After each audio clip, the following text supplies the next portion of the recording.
BSc second year maths class में आपका स्वागत है। समतलीय बलों के संतुलन हेतु व्यापक प्रतिबंध, general condition of equilibrium of coplanar forces, part third, unit first. तो आज हम पढ़ेंगे तीन बलों के अंतर्गत एक पिंड की साम्यावस्था। If three forces acting in one plane upon a rigid body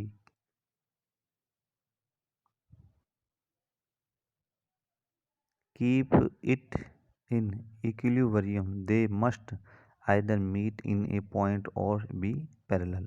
यदि किसी पिंड पर क्रियाशील तीन समतलीय बल उसे साम्यावस्था में रखते हो तो वे बल एक बिंदु पर मिलेंगे या समांतर होंगे।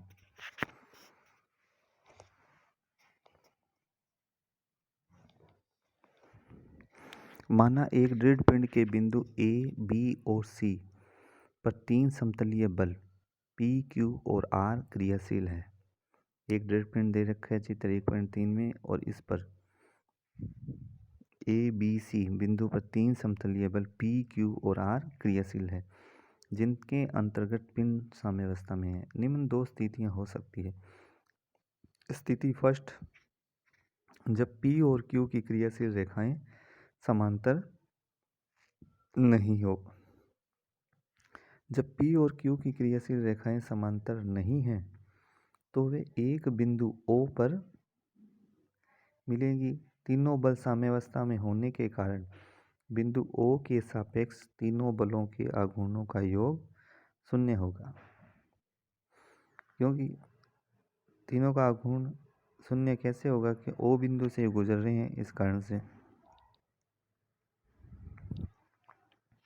अतः O के सापेक्ष P का आघूर्ण प्लस Q का आघूर्ण प्लस R का आघूर्ण बराबर 0। Equation first.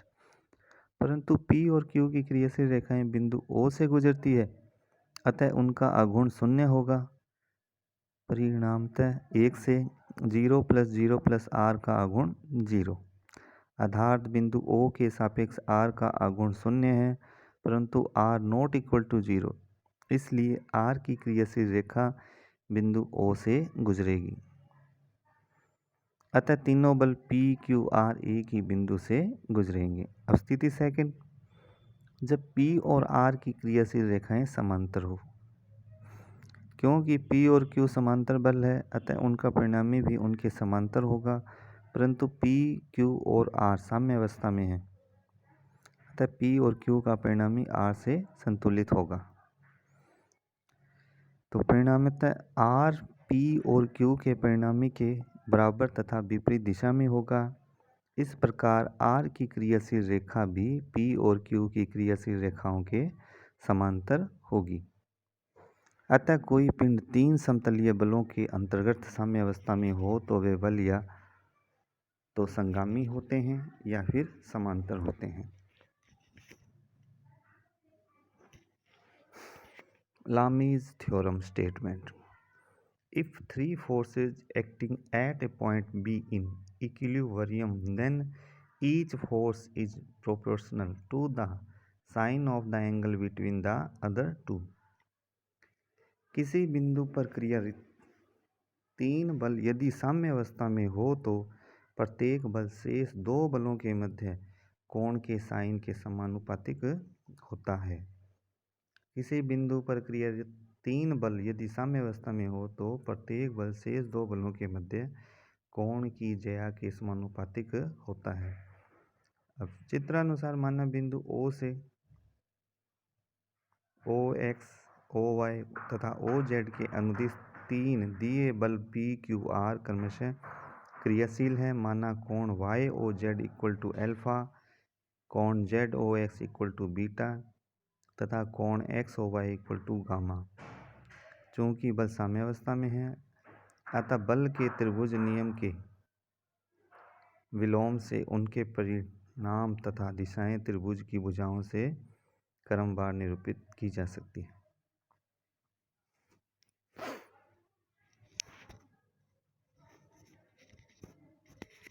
तो P बटे में BC, Q बटे में AC और R बटे में AB तीनों बराबर होंगे। P बटे बी सी बराबर क्यू बटे ए सी बराबर आर बटे ए बी, इक्वेशन फर्स्ट। तो त्रिभुज ए बी सी में साइन सूत्र का प्रयोग करने पर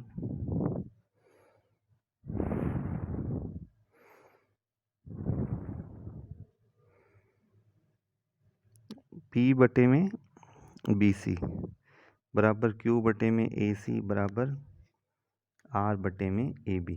अब साइन सूत्र क्या होता है, पी बटे साइन ए बराबर क्यू बटे साइन बी बराबर आर बटे साइन सी। तो यहाँ साइन सूत्र का प्रयोग करेंगे तो क्या हो जाएगा, बी सी बटे में sine A equal to C A बटे में sine B equal to A B बटे में साइन सी। यहाँ बी सी बटे में साइन 180 डिग्री माइनस एल्फा, जो कोण ए है, अब पूरा क्या होगा 180 है, उसमें से को अंदर वाला कोण निकालेंगे तो क्या हो जाएगा 180 डिग्री माइनस एल्फा बराबर सी ए बटे में साइन 180 डिग्री माइनस बीटा बराबर ए बी बटे में साइन 180 डिग्री माइनस गामा, या बी सी बटे में साइन एल्फा बराबर सी ए बटे में साइन बीटा बराबर ए बी बटे में साइन गामा, इक्वेशन सेकंड। अब 1 और 2 से तो क्या आ जाएगा, पी बटे में साइन एल्फा बराबर क्यू बटे में साइन बीटा बराबर आर बटे में साइन गामा। तो यही सिद्ध करना था, किसी बिंदु पर क्रियाशील 3 बल यदि साम्य अवस्था में हो तो प्रत्येक बल शेष 2 बलों के मध्य कोण के साइन ज्या के समानुपातिक होता है। अब ट्रिग्नोमेट्रिक थ्योरम्स, त्रिकोणमितीय प्रमेय, MN theorem. In a triangle ABC, PB, any point in the base AB, dividing it into two segments M and N, let कोण ACP equal to alpha, कोण BCP equal to beta, and CPB equal to theta. Then, यदि त्रिभुज ABC के आधार AB पर कोई बिंदु P है जो AB को M अनुपात N के अनुपात में विभाजित करता है और कोण C को अल्फा बीटा में बांटता है तथा कोण CP इक्वल टू थीटा, तो A सिद्ध करना है M प्लस N ब्रैकेट में cot theta equal to M cot A minus N cot ये M cot alpha minus N cot beta. B part M plus N bracket में cot theta equal to N cot A minus M cot B। तो हमें चित्र दे रखा है 1.5,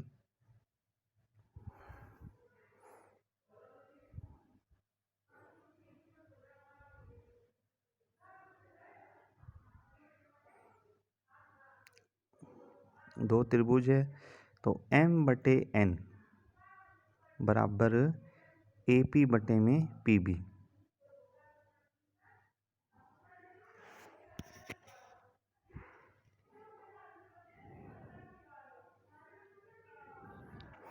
तो M बटे N बराबर AP बटे में BP बराबर, अब क्या करेंगे CP से ऊपर नीचे मल्टीप्लाई किया तो AP बटे में CP डॉट CP बटे में BP इक्वल टू,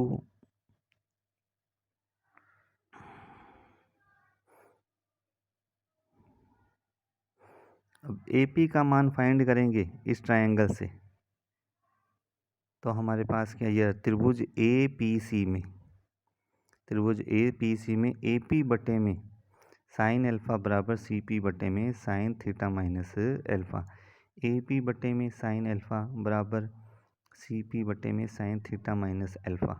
इसी प्रकार से त्रिभुज BPC में CP बटे में sine pi minus theta minus alpha CP बटे में, तो सामने वाला कोण आ गया इक्वल टू BP बटे में साइन बीटा।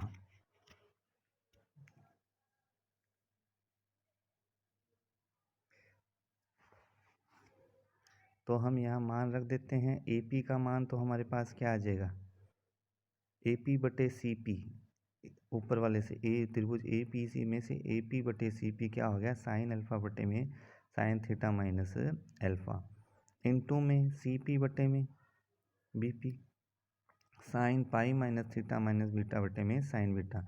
तो m/n बराबर आ जाएगा साइन अल्फा इंटू में, अब 180 माइनस थीटा क्या होता है,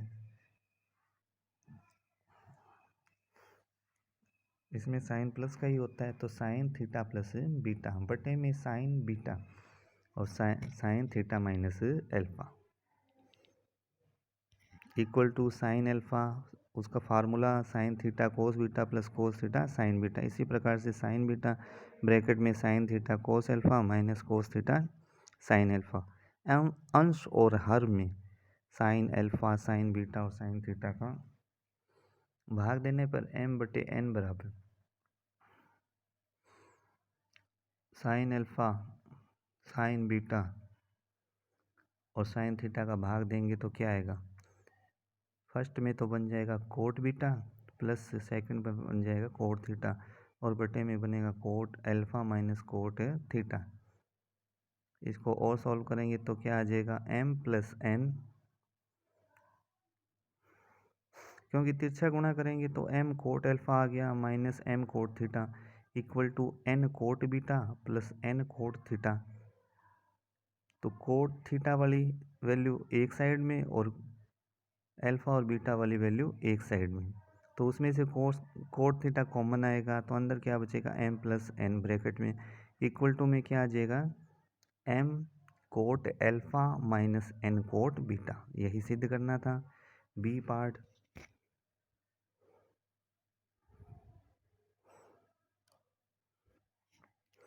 पुनः एक से m/n बराबर AP में BP इक्वल टू AP में CP और CP में BP, और ये मान हमने फाइंड कर। अब त्रिभुज वापस वैसे ही त्रिभुज APC में AP में sine theta minus A, AP में साइन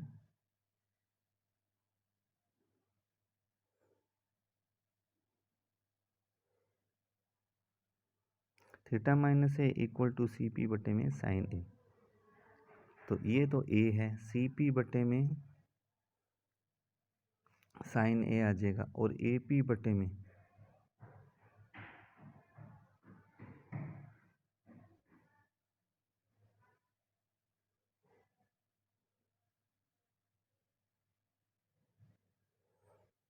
तो हमारे पास AP में CP का मान क्या हो जाएगा साइन थीटा माइनस ए बटे में साइन ए। इसी तरह से त्रिभुज BPC में CP में sine theta minus B equal to BP में sine pi minus theta minus B, तो CP में BP का मान क्या हो गया साइन थीटा माइनस बी बटे में sine pi minus theta minus B. इसलिए m/n बराबर sine B sine theta minus A बटे में sine A sine theta plus B. Formula लगा देंगे साइन बी ब्रैकेट में sine theta cos A minus cos theta sine A. इसी तरह से नीचे साइन ए ब्रैकेट में sine theta cos B plus cos theta sine B, अंश तथा हर में sine theta sine A sine B का भाग देने पर। तो फर्स्ट ऊपर देंगे फर्स्ट पार्ट में sine theta sine B cut जाएंगे और साइन थीटा कोस ए बटे साइन ए बचेगा, वो हो जाएगा कोट ए माइनस इसी तरह से कोस थीटा और बटे में cot B plus cot theta. तिरछा गुणा करके इसको सॉल्व करेंगे तो क्या आ जाएगा m+n cot theta equal to n cot A minus m cot B, जो b को सिद्ध करता है। अब नोट, किसी पिंड पर लगे 3 बलों की साम्यावस्था के संबंधित प्रश्नों के लिए हम निम्न प्रमेय या त्रिभुजों नियमों का प्रयोग करते हैं। बल त्रिभुज लामी प्रमेय, एमन प्रमेय, आघूर्ण नियम। विद्यार्थियों को प्रतिक्रिया की दिशा का विशेष ध्यान रखना चाहिए जो प्राय स्पर्श बिंदु के सतह के अभिलंब की दिशा में होता है। यदि एक छड़ का एक सिरा एक दीवार के साथ लगा हो तो सिरे पर प्रतिक्रिया दीवार के लंबवत होगी। इसी प्रकार यदि छड़ का सिरा एक गोले के साथ है तो प्रतिक्रिया उस बिंदु पर अभिलंब के अनुदिश होगी जो गोले के केंद्र से गुजरेगा। पुनः यदि छड़ कोई खूंटी या प्याले के किनारे पर रखी हो तो खूंटी या किनारे की प्रतिक्रिया छड़ के लंबवत होगी। तो इसमें क्या ध्यान देने योग्य बात है, यदि एक छड़ का एक सिरा एक दीवार के साथ लगा है तो सिरे पर प्रतिक्रिया दीवार के लंबवत होगी, और इसी प्रकार यदि छड़ का सिरा एक गोले के साथ है तो प्रतिक्रिया उस बिंदु पर अभिलंब के अनुदिश होगी जो गोले के केंद्र से गुजरेगा। पुनः यदि छड़ कोई खूंटी या प्याले के किनारे पर रखी है तो खूंटी या किनारे की प्रतिक्रिया छड़ के लंबवत होगी। धन्यवाद।